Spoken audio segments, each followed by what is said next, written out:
Yosua pasal 3. Menyeberangi sungai Yordan.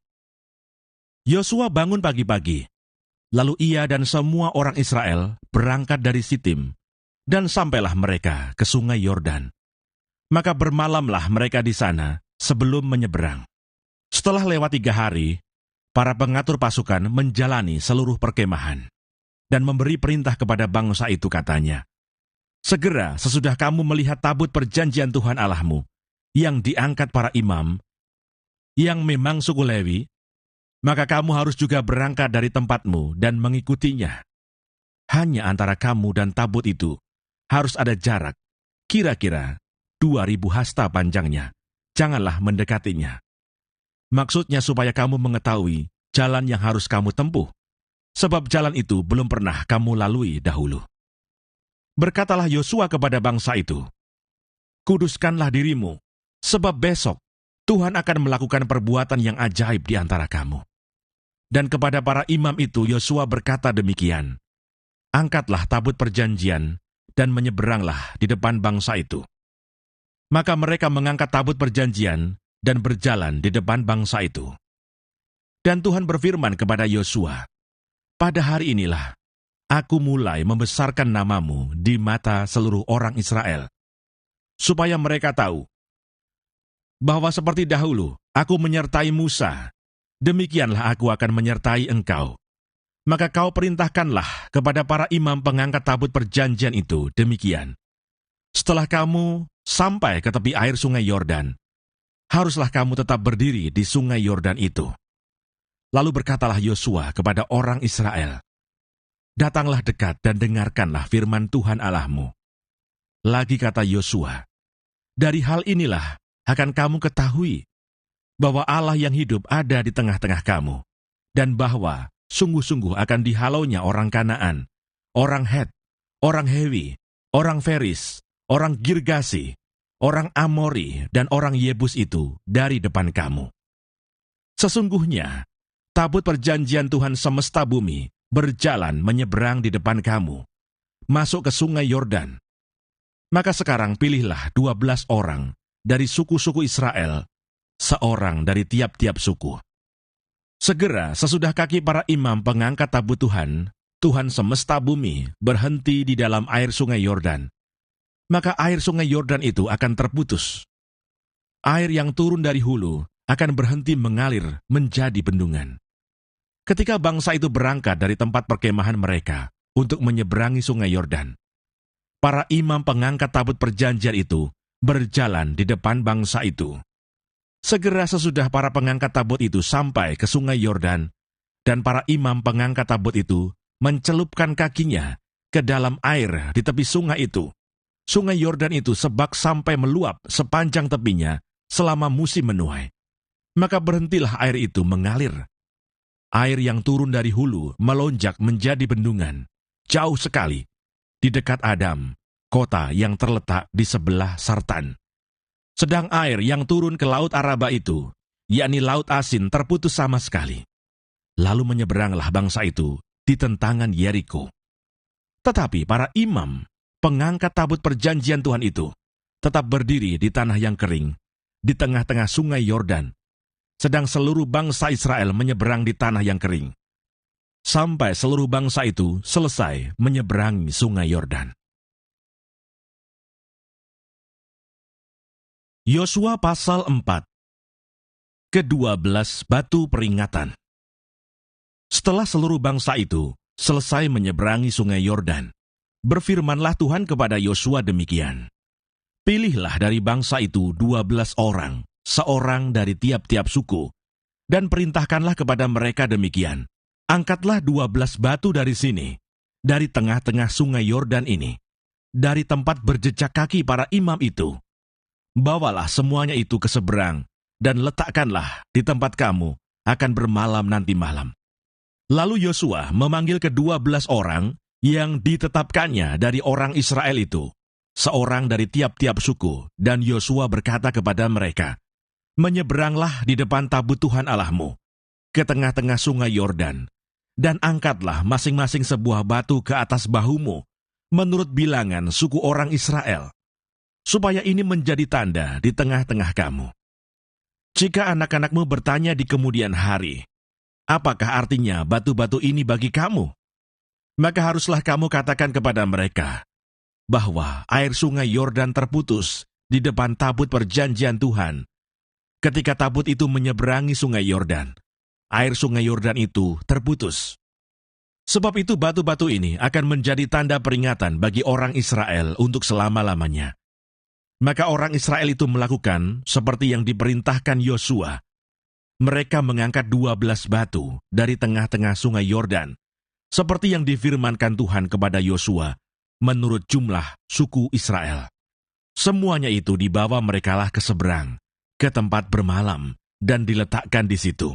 Pula Yosua menegakkan 12 batu di tengah-tengah sungai Yordan itu, di tempat bekas berjejak kaki para imam pengangkat tabut perjanjian itu. Batu-batu itu masih ada di sana sampai sekarang. Para imam pengangkat tabut itu tinggal berdiri di tengah-tengah sungai Yordan, sampai selesai dilakukan segala yang diperintahkan Tuhan kepada Yosua untuk disampaikan kepada bangsa itu, sesuai dengan segala yang diperintahkan Musa kepada Yosua. Maka menyeberanglah bangsa itu dengan cepat-cepat. Ketika seluruh bangsa itu selesai menyeberang, maka menyeberanglah tabut Tuhan itu, serta para imam di depan mata bangsa itu. Juga Bani Ruben, Bani Gad, dan suku Manasye yang setengah itu menyeberang dengan bersenjata di depan orang Israel itu, seperti yang dikatakan Musa kepada mereka. Kira-kira 40.000 orang yang siap untuk berperang menyeberang di hadapan Tuhan ke dataran Yeriko untuk berperang. Pada waktu itulah Tuhan membesarkan nama Yosua di mata seluruh orang Israel, sehingga mereka takut kepadanya, seperti mereka takut kepada Musa seumur hidupnya. Berfirmanlah Tuhan kepada Yosua demikian, perintahkanlah para imam pengangkat tabut hukum Allah itu, supaya naik dari sungai Yordan. Maka Yosua memerintahkan kepada para imam itu demikian, keluarlah dari sungai Yordan. Ketika para imam pengangkat tabut perjanjian Tuhan itu keluar dari tengah-tengah sungai Yordan, dan baru saja kaki para imam itu dijejakkan di tanah yang kering, maka berbaliklah air sungai Yordan itu ke tempatnya, dan mengalir seperti dahulu dengan meluap sepanjang tepinya. Bangsa itu telah keluar dari sungai Yordan pada tanggal 10 bulan pertama, dan mereka berkemah di Gilgal, di batas timur Yeriko. Ke-12 batu yang diambil dari sungai Yordan itu ditegakkan oleh Yosua di Gilgal. Dan berkatalah ia kepada orang Israel demikian, apabila di kemudian hari anak-anakmu bertanya kepada ayahnya, apakah arti batu-batu ini? Maka haruslah kamu beritahukan kepada anak-anakmu begini, Israel telah menyeberangi sungai Yordan ini di tanah yang kering. Sebab Tuhan Allahmu telah mengeringkan di depan kamu air sungai Yordan, sampai kamu dapat menyeberang, seperti yang telah dilakukan Tuhan Allahmu, dengan laut Teberau, yang telah dikeringkannya di depan kita, sampai kita dapat menyeberang, supaya semua bangsa di bumi tahu, bahwa kuat tangan Tuhan, dan supaya mereka selalu takut kepada Tuhan Allahmu. Yosua pasal 5. Penyunatan dan Hari Raya Paskah di Gilgal. Ketika semua raja orang Amori di sebelah barat sungai Yordan, dan semua raja orang Kanaan di tepi laut mendengar bahwa Tuhan telah mengeringkan air sungai Yordan di depan orang Israel, sampai mereka dapat menyeberang, tawarlah hati mereka, dan hilanglah semangat mereka menghadapi orang Israel itu. Pada waktu itu berfirmanlah Tuhan kepada Yosua, buatlah pisau dari batu, dan sunatlah lagi orang Israel itu untuk kedua kalinya. Lalu Yosua membuat pisau dari batu, dan disunatnyalah orang Israel itu di bukit kulit katan. Inilah sebabnya Yosua menyunat mereka, semua orang yang keluar dari Mesir, yakni yang laki-laki, semua prajurit, telah mati di padang gurun di tengah jalan, setelah mereka keluar dari Mesir. Sebab semua orang yang keluar dari Mesir itu telah bersunat, tetapi semua orang yang lahir di padang gurun dalam perjalanan sejak keluar dari Mesir belum disunat. Sebab 40 tahun lamanya, orang Israel itu berjalan melalui padang gurun, sampai habis mati seluruh bangsa itu, yakni prajurit yang keluar dari Mesir, yang tidak mendengarkan firman Tuhan.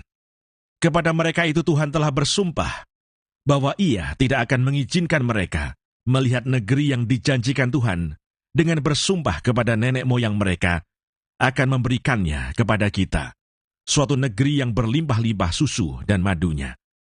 Tetapi anak-anak mereka yang telah dijadikannya ganti mereka itulah yang disunat Yosua, sebab mereka belum bersunat, karena mereka tidak disunat dalam perjalanan.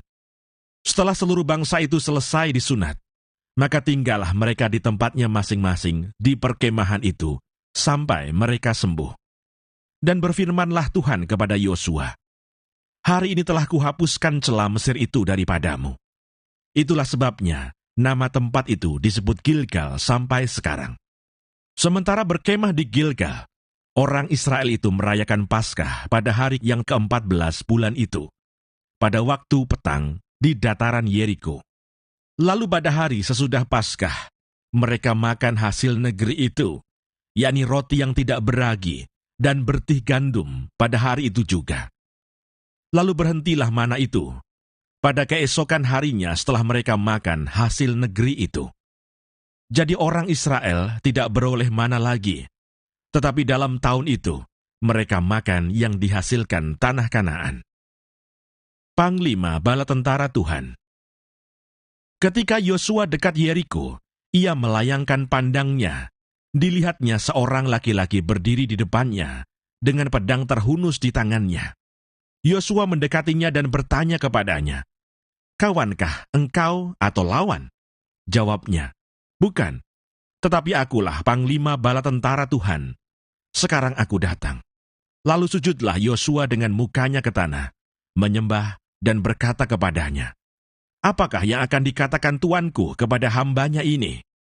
Dan panglima bala tentara Tuhan itu berkata kepada Yosua, "Tanggalkanlah kasutmu dari kakimu, sebab tempat engkau berdiri itu kudus." Dan Yosua berbuat demikian.